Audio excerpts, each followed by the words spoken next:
आप कभी दिल्ली में आएंगे तो मैं आपको एक कप चाय भी नहीं पिला सकता, मैं ओपनली कह रहा हूं।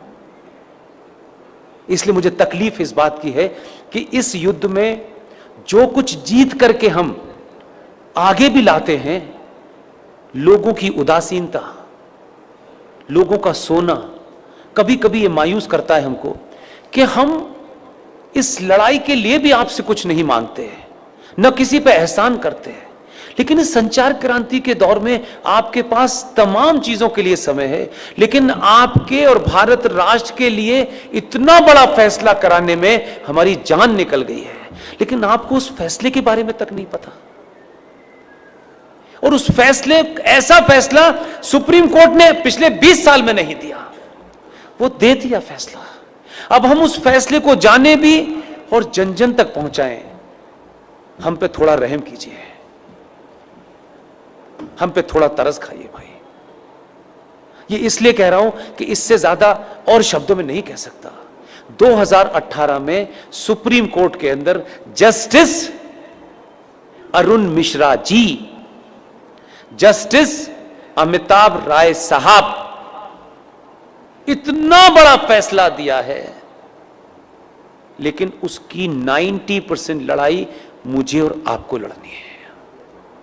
फैसला यह दिया है कि विष्णु शंकर जैन ने कोर्ट में खड़े होकर के कहा कि सर, माय लॉर्ड,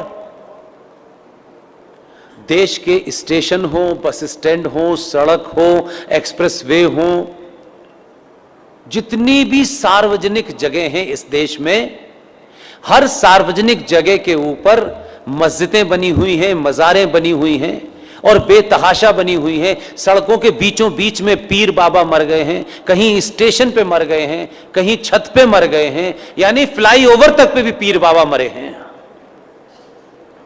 ये भारत के सार्वजनिक और सरकारी जमीन के ऊपर एक जिहाद चल रहा है ताकि कोई भी इनके खिलाफ न बोल सके।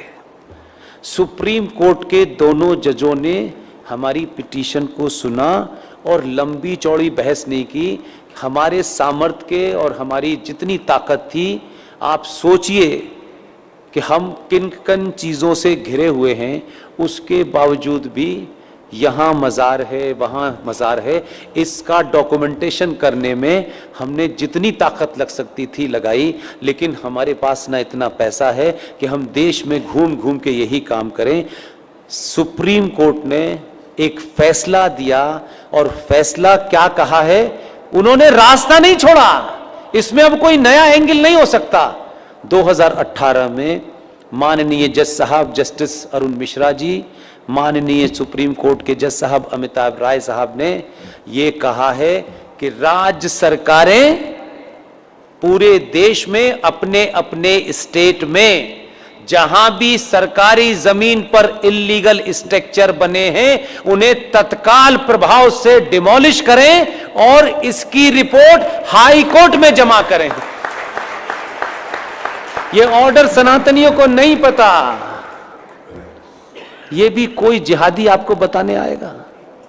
आपको अपने फायदे की भी चीज पता नहीं है, शत्रु का भी पता नहीं है भाई, तो कैसे समझाएं? घर घर जाके समझाने की हमारे पास ताकत नहीं है। इसके लिए मैंने अभी हल्द्वानी के अंदर एक मुहिम शुरू की और आपके यहां आने से पहले कर्नाटक में बीदर में रात के 1 बजे सभा में मैंने कहा, और आपसे विनती करता हूं, आप अगर कहें तो हाथ जोड़ दो, मैं हाथ भी जोड़ने के लिए तैयार हूं कि पुष्पेंद्र कुलश्रेष्ठ, क्योंकि वही एक चीज वेरीफाइड है और वेरीफाइड नहीं है। आप अपने शहर में जाएं, पिकनिक पे जाएं, आपको इतनी सेल्फी लेने की आदत है, अच्छी बात है। जहां भी जाएं, मज़ार आपको, मस्जिद आपको सड़क पे कहीं नजर आए, कार बराबर में रोकिएगा, उसके साथ बैठ कर के एक सेल्फी लीजिएगा।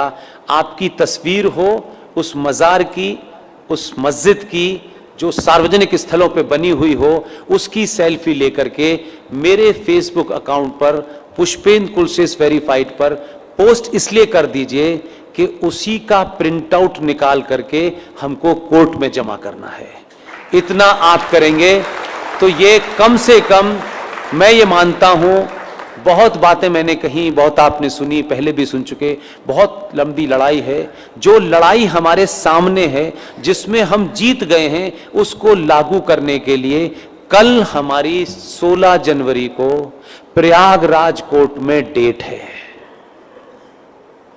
हम सड़क पे चलते चलते ये भी कर रहे हैं। इतनी तो कम से कम आप भूमिका निभा सकते हैं, अपने लोगों से कहिए निभा सकें। और इन तमाम सारे अकाउंट्स, चाहे वो पुष्पेंद्र पुलसिस वी सपोर्ट